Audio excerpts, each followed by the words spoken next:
Hello friends, welcome back financial freedom at 30s की journey में। आज हम एसआईपी से रिलेटेड कुछ इम्पोर्टेंट पॉइंट्स लेके आए हैं।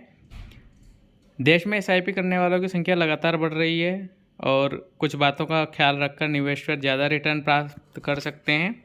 तो आज आपको 7 स्मार्ट टिप्स बताएंगे जिनको फॉलो करके आप बेहतर म्यूचुअल फंड का चुनाव कर पाएंगे और उन्हें निवेश पर रिटर्न भी ज़्यादा से ज़्यादा पा पाएंगे। क्या ध्यान रखना होता है निवेश से पहले?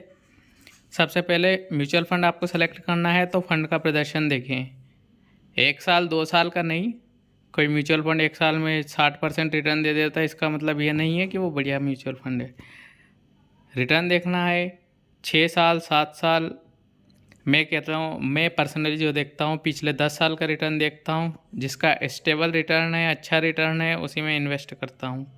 तो मेरा भी यही राय है कि लगातार लंबे समय तक जिसने अच्छा रिटर्न दिया है, फ्लक्चुएशन बहुत कम ज़्यादा नहीं है जिसकी, वैसे म्यूचुअल फंड का चुनाव करें। भविष्य में आपको पछताने का मौका नहीं मिलेगा। दूसरा है एक्सपेंस रेशियो। एक्सपेंस रेशियो पे मैं कम ही गौर करता हूँ।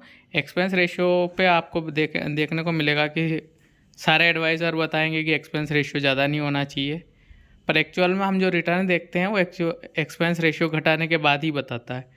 तो लेट्स सी कि किसी म्यूचुअल फंड का रिटर्न 16% है और उसका एक्सपेंस रेशियो 2% है, और किसी म्यूचुअल फंड का रिटर्न 14% है पर उसका एक्सपेंस रेशियो केवल 0.5% ही है। तो 0.5 घटाने के बाद जब 14 बच रहा है और उसमें 2% घटाने के बाद 16 बच रहा है, तो अपने लिए तो 16 वाला ही ज़्यादा बेटर है ना। तीसरी चीज़ आती है फंड मैनेजर का ट्रैक रिकॉर्ड। ये ज़रूर चेक करें, और एडवाइज़र इसी के लिए होते हैं खास करके। आप किस म्यूचुअल फंड में इन्वेस्ट कर रहे हैं और उस म्यूचुअल फंड कौन मैनेज कर रहा है, उसने पहले कौन कौन से म्यूचुअल फंड में काम किया है, बाकी म्यूचुअल फंड उसके कैसे परफॉर्म कर रहे हैं। केवल एक से काम नहीं चलता। और सेम फंड मैनेजर के 5 म्यूचुअल फंड है तो पाँचों अच्छे परफॉर्म कर रहे हैं, इसका मतलब आदमी में दम है, बंदे में दम है। तो फंड मैनेजर बहुत मायने रखता है। फंड मैनेजर को हमेशा चेक करें इन्वेस्ट करने से पहले। चौथा चीज़ है diversification. Mutual fund, sectoral mutual fund में कभी भी आपको रिकमेंड नहीं करता हूँ, क्योंकि सेक्टोरल म्यूचुअल फंड का एक लाइफ स्पान होता है। 4 साल अच्छा रिटर्न दे दिया तो अगले 6 साल भूल जाओ, 5-6 साल कुछ नहीं देने वाला है वो। इसलिए हमेशा डाइवर्सिफाइड म्यूचुअल फंड में इन्वेस्ट करें, यानी जिसमें एनर्जी भी आए, कंज्यूमेबल भी आवे, और ऑटोमोबाइल सेक्टर भी आ जाए, टेक्नोलॉजी आ जाए, आईटी आ जाए, लगभग बैंकिंग वगैरह सब कुछ सारे सेक्टर आने चाहिए। उसके लिए आप उसके डिटेल्स को खोल के देख सकते हैं। उसमें वो डाइवर्सिफिकेशन बता देंगे कितना है, स्मॉल कैप में कितना, लार्ज कैप में कितना है, उसके अलावा अलग अलग सेक्टर में कितना है, कैश कितना हैंडल कर रहा है, डेप्ट में कितना है और इक्विटी में कितना है, वो सारी चीज़ें देखें। उसके बाद म्यूचुअल फंड का पीबी रेशियो भी देखें, अल्फ़ा देखें और बीटा रेशियो देखें। तो इन पे मैं डिटेल वीडियो भी बना दूंगा बाद में। अनुशासित तरीके से निवेश करें, यह सबसे बड़ी बात होती है कि आप बहुत उम्मीद के साथ निवेश करना शुरू करते हैं और 2-4 महीने या 2-4 साल तक, 1-2 साल तक निवेश करते हैं। जैसे कि आप मान लो कि 2000 की एसआईपी कर रहे हैं, आप 2 साल तक निवेश करेंगे, पता चलेगा 48,000 रुपये हुए हैं, कोई बड़ी रकम नहीं हुई है। फिर आपका मन उठ जाएगा कि इससे तो कुछ नहीं होने वाला है।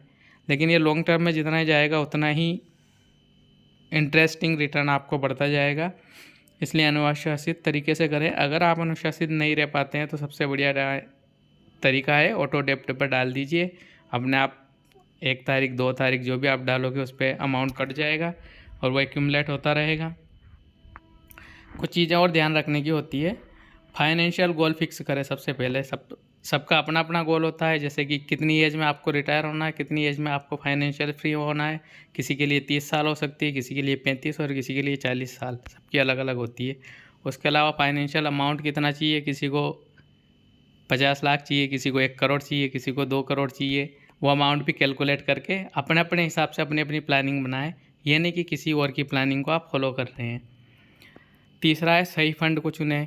जोखिम और आपके टारगेट को देखते हुए, जैसे कि 1 करोड़ आपको बनाना है, आपके पास 15 साल है तो स्मॉल कैप में आप जा सकते हैं। अगर आपके पास केवल 10 साल या 8 साल ही बचे हैं तो फिर आप ज़्यादा सेफ वाले लार्ज कैप और उस फंड में जाना चाहिए, फ्लेक्सी कैप वाले में। तो इस तरीके से सबके लिए अलग अलग प्लानिंग होती है। एक अपने हिसाब से पर्सनली जो सूटेबल है, जितनी आपको रकम चाहिए, जितने टाइम में चाहिए, उसके हिसाब से म्यूचुअल फंड का चुनाव करना चाहिए। किसी की कॉपी नहीं करनी चाहिए। ऑटो डेबिट की सुविधा का विकल्प करें, चुनाव करें। वही बात हो गई, आप अनुशासित नहीं है, आप हर महीने जमा नहीं कर पा रहे हैं, ऑटो डेबिट कीजिए, अपने आप जैसे सैलरी अकाउंट में क्रेडिट होगी। 1 या 2 तारीख, 4 तारीख जो भी आप डालोगे उस पर ऑटो डेबिट हो जाएगी। आपको पता भी नहीं चलेगा कि कब इतना बड़ा अमाउंट बन जाता है कि लमसम जो इन्वेस्ट करते हैं उसको भी पीछे छोड़ जाता है, सिर्फ 5-7 हज़ार की SIP। इसके अलावा पुनर्संतुलन करें। एक बार बीच में, जैसे 2-4 साल हो गए तो बीच में आपको रिव्यू करना बहुत ज़रूरी होता है। या तो किसी का फंड मैनेजर बहुत बेकार है, परफॉर्म नहीं कर रहा है और उसका ट्रैक रिकॉर्ड भी अच्छा नहीं है, तो उसको आप स्विच कर सकते हैं या फर्दर SIP को रोक सकते हैं। और दूसरी चीज़ देखनी होती है कि कहीं आपने जो म्यूचुअल फंड सेलेक्ट किए वो मैक्सिमम बैंकिंग सेक्टर में तो नहीं जा रहे हैं, मैक्सिमम किसी एक ही पर्सनल सेक्टर में तो नहीं जा रहे हैं, या ऐसा तो नहीं हो गया कि सारे लार्ज कैप में चले गए या सारे स्मॉल कैप में चले गए। तो उनका बैलेंस करना ज़रूरी होता है बीच बीच में। भावनात्मक निवेश से बचें। ये म्यूचुअल फंड से ज़्यादा जो है आपके स्टॉक पे डिपेंड करता है, म्यूचुअल फंड पे भी डिपेंड करता है। मार्केट अच्छा चल रहा है, बुलिश रन चल रहा है, सब चारों तरफ तारीफ़ें हो रही है मार्केट की, आपने भी lump sum 1 lakh, 2 lakh, 3 lakh mutual fund में डाल दिया, या वो कम टाइम के लिए तो बहुत ही दुख देने वाला है। हाँ, ये है कि बहुत लंबा टाइम अगर आपके पास है तो फिर रिग्रेट करने का मौका नहीं है होगा, उसके लिए कोई दिक्कत नहीं है। अगर 5-10 साल रखोगे तो कोई से भी बुलिश रन में डालोगे कोई दिक्कत नहीं है। पर अगर आपको कम पीरियड में देखोगे उसको, तो बुलिश रन में आपने डाला है, जब बीरिश आएगा तो फिर आपको अमाउंट घटता दिखेगा और आपके मन में हलचल होगी, आप विड्रॉ कर लेंगे। तो भावनात्मक निवेश से बचे। स्टॉक वालों के लिए स्पेशली, जैसे IRFC चल रही है, रेल विकास निगम चल रहा है, 1,000 गुना रिटर्न, 1,000% रिटर्न दे दिया है, आँख मीच के उसमें निवेश कर दिया। ऐसे निवेश से हमेशा बचना चाहिए, अपने एनालिसिस पे निवेश करना चाहिए, न कि मार्केट में जो माहौल चल रहा है उस पर। SIP की राशि बढ़ाएं, ये चीज़ ज़रूर ध्यान रखें। जैसे आपका सैलरी बढ़ती है वैसे ही महंगाई बढ़ती है, वैसे आपका खर्चा बढ़ता है, तो SIP का अमाउंट भी बढ़ना चाहिए सेम अमाउंट, सेम रेशो में। तो ये आज की कुछ विशेष बातें थी और उम्मीद है आपको कुछ वैल्यू एडिशन मिला होगा आज के वीडियो में।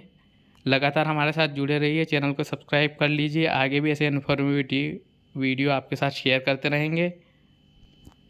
B healthy, be wealthy, bye.